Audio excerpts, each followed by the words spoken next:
In the Sticks by Willie Little. Narrated by Willie Little. For a curator like me, a studio visit with an artist is always a complicated, arm's-length intellectual search for the keys that will open the process and meaning of the artist's work, and the opportunity to discover the aesthetic influences as well as the hidden backstory that give the artworks power. How could I know that my first studio visit with Willie Little would force open a cobwebbed door to personal memories of long-forgotten summer days at my grandmother's farm?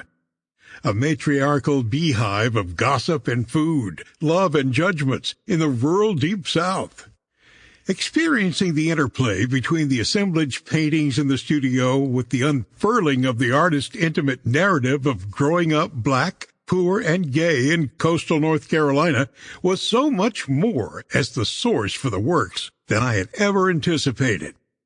In recalling daily events of his childhood with its challenges, family incidents, and pain in a vivid, even visceral detail that incorporated clothes, objects, food, and smells, Little was describing a life during a time of radical change that I had witnessed and understood emotionally. Like opposite sides of the same mirror, Little's emerging life story that day and my rekindled childhood memories of annual family visits to the maternal farm in Alabama were touched by the same powder-fine dust.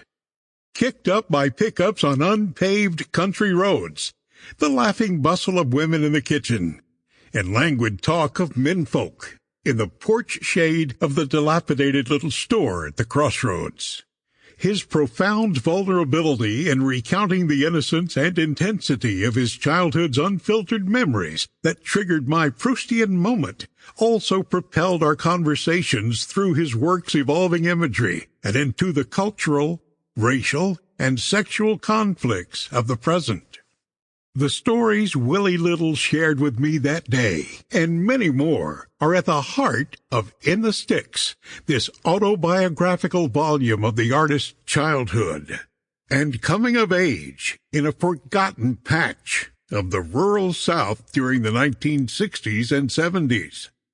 A high expectancy fills the pages as an intimate theater of domestic memory told by a sensitive, self-conscious boy-child unfolds over the years, and we, the readers, are enveloped in experiencing his dreams and anxieties, his becoming, as well as being.